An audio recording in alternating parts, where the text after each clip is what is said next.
Hello students, हमारा जो topic है आज का वो बियो-सावर्ट्स लॉ के साथ ज्वाइंट टॉपिक है और हमने इसको दो वीडियो में डिवाइड किया हुआ है। तो इसमें हमने आगे देखा कि Biot Savart's is impressed by Coulomb's law and he made Biot Savart's law. तो उसने बियो-सावर्ट्स ने एक लॉ बनाया पर वो हमने देखा कि कूलम्ब्स लॉ जैसा है। ओके, तो कूलम्ब्स लॉ क्या था? तो यहाँ पे उसकी इलेक्ट्रिक फील्ड का जो फोर्स है E is equal to 1 upon 4 pi epsilon 0 Q1 Q2 upon R square या Q upon R square। Electric field लिखेंगे तो Q upon R square and force लिखेंगे तो Q1 Q2 upon R square, but here we write charge, sorry, Q1 Q2 upon R square। Okay, this is electric field and here magnetic field is equal to mu 0 upon 4 pi I into dl cross sin theta upon r square। This is Biot Savart's law. Okay, अब इन दोनों के बीच में क्या difference है और क्या similarities है? There are two or three similarities and there are two or three differences between them। तो इसको हम यहाँ पे समझना चाहते हैं। तो पहले सिमिलरिटीज को डिस्कशन करते हैं। तो सिमिलरिटीज क्या है? तो both are long range forces या both are long ranges of field. Okay, electric field and magnetic field दोनों लॉन्ग रेंज फील्ड है। दोनों से जो फोर्स क्रिएट होता है वो लॉन्ग रेंज फोर्स है। ऐसा क्यों? क्योंकि यहां पे देखिए ए बी आर स्क्वायर के इनवर्स लॉ को फॉलो करता है, ए बी इनवर्स लॉ को फॉलो करता है और इनवर्स आर का स्क्वायर पावर कितना है 2, तो 2 के पावर में इतना ज्यादा वो कम नहीं होता। अगर पावर 4 है 5 है तो वो बहुत ज्यादा डिक्रीज होता है, पर आर स्क्वायर का पावर है तो उतना ज्यादा वो लेस नहीं होता। ओके, तो here both are long range forces। Second, both follows inverse square law। inverse square law को दोनों फॉलो करते हैं। This is similarities। both follow superposition, दोनों सुपरपोजिशन को भी फॉलो करते हैं।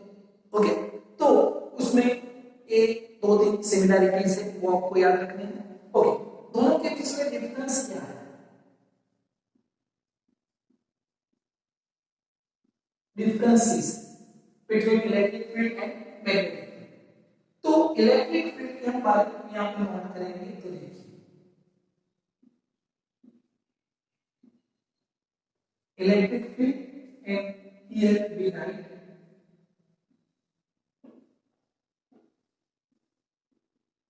Magnetic field. ओके, दोनों के बीच में डिफरेंस क्या है? क्या डिफरेंस है? यहां से आप कुछ देख सकते हो, यहां से आप कुछ देख सकते हो। तो हमने एक बात यहां पे नोट की कि E is electric field is and along the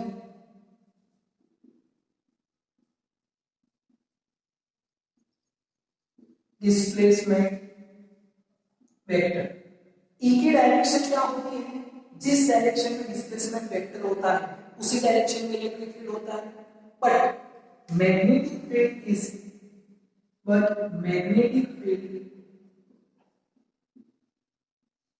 field B is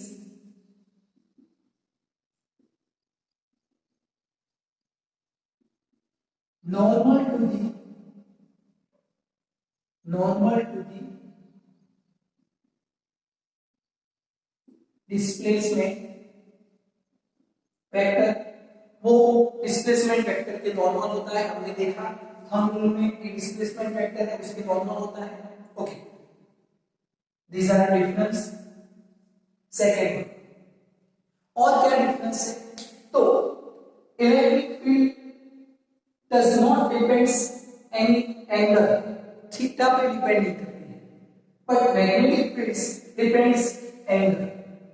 Okay, तो यहाँ पे E is not depends any angle, and here magnetic field is depends on angle.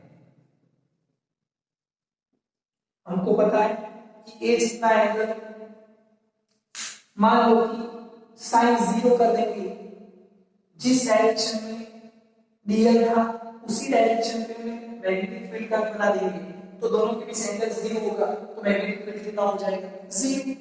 Okay, then this is depends on angle. और इसमें कोई similarities और sorry differences है, और क्या डिफरेंसेस है इसमें, और आप कुछ नोट कर सकते हो? यस, बताइए. तो और एक डिफरेंस है, देखिए, सोर्स ऑफ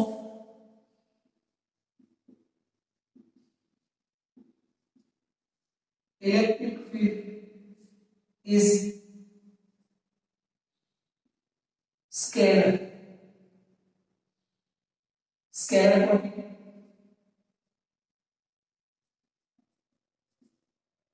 ओके, एक कौन सी क्वांटिटी है? Scalar quantity. Source of electric field is a scalar quantity. And what is the source of electric field? Charge q. क्या सोर्स है इसका? Charge q. And scalar quantity. Okay, but यहां पे देखिए,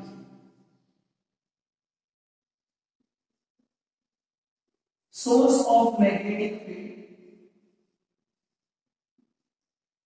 source of magnetic field I into dl is vector. dl के पास direction है. जैसे हम dl को चेंज करते हैं, आपने यहां पे देखा था कि ऐसे हमने एक कंडक्टर लिया था, इसमें dl की लेंथ ऐसे है, और फिर dl की डायरेक्शन यहाँ पे है, तो इस पॉइंट पे हमने मैग्नेटिक फील्ड निकाला. ओके, अब इस dl को मैं ऐसे कर दूंगा, तो मैग्नेटिक फील्ड चेंज होगा बिकॉज़ थीटा इज चेंज. तो dl को चेंज करने से डायरेक्शन चेंज होती है. Then dl is depends on direction. This is vector. So this is differences and this is similarities. और आपको कुछ सिमिलरिटीज और डिफरेंस में नजर आ रहा है? तो एक सिमिलरिटीज है, this is depends on constant epsilon 0 and this is depends on constant. इसको आप जानते हो, इसको आप क्या बोलते हो? परमिटिविटी. और इसको क्या बोलते हो? परमियाबिलिटी. इसको हम क्या बोलेंगे? परमियाबिलिटी. ओके, तो हियर यहां पे हम इसको नोट करते हैं, यहां पे epsilon 0 is permeability and mu 0 is permeability, and this is constant. This is constant. अब ये कांस्टेंट क्या है? कांस्टेंट क्या है? तो permeability is a constant for electric field and permeability is a constant for magnetic field, and both are depends on medium. वो किस में डिपेंड करते हैं? मीडियम. जैसे इसको समझ लीजिए, आपने चैप्टर नंबर 1 में पढ़ा है परमिटिविटी क्या है. तो मैंने यहां से इलेक्ट्रिक फील्ड अप्लाइड किया, या तो मैंने यहां पे इलेक्ट्रिक फील्ड क्रिएट किया, तो यहां से इलेक्ट्रिक फील्ड क्रिएट हुआ 20 वोल्ट पर मीटर, 20 या 100 वोल्ट पर मीटर. अब ये इलेक्ट्रिक फील्ड ऐसे जा रहा है, इस पॉइंट पे मैंने देखा कि मुझे इलेक्ट्रिक फील्ड मिल रहा है 30 वोल्ट पर मीटर. यहां पे कितना क्रिएट हुआ? 100. यहां पे कितना मिल रहा है 30, तो 70 कहां पे गए, तो 70 एब्जॉर्ब हो गया, कहां पे एब्जॉर्ब हो गया, मीडियम, किसने एब्जॉर्ब किया, मीडियम ने, then this is the permittivity, जो एब्जॉर्प्शन करने वाला मीडियम है उसको हम क्या बोलते हैं, permittivity, there is epsilon 0 means permittivity is a constant for electric field for particular medium। जैसे ही यहाँ पे मैग्नेटिक फील्ड क्रिएट किया 100, यहाँ पे मैग्नेटिक फील्ड मिल रहा है 50, तो 50 मैग्नेटिक फील्ड कहाँ पे गए, एब्जॉर्ब हो गए, तो वो जो एब्जॉर्ब करने का जो कैरेक्टरिस्टिक है उसको हम क्या बोलते हैं, परमियाबिलिटी। तो मैग्नेटिक फील्ड को जो एब्जॉर्ब करेगा परमियाबिलिटी, इलेक्ट्रिक फील्ड को जो एब्जॉर्ब करेगा परमिटिविटी। तो यहां पे नोट करते हैं कि both are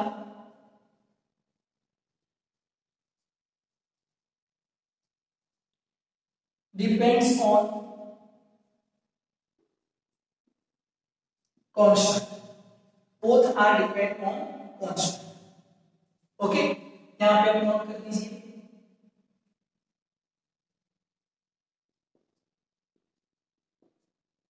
permittivity epsilon 0 epsilon not is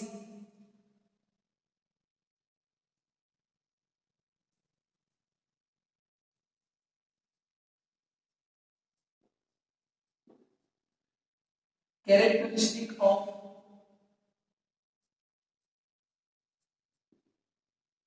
medium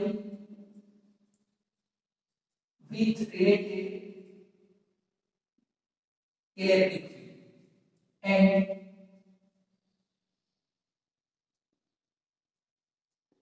permeability nu 0 is characteristic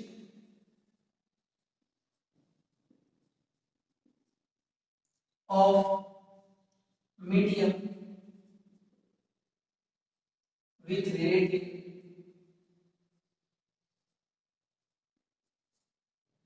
magnetic field B।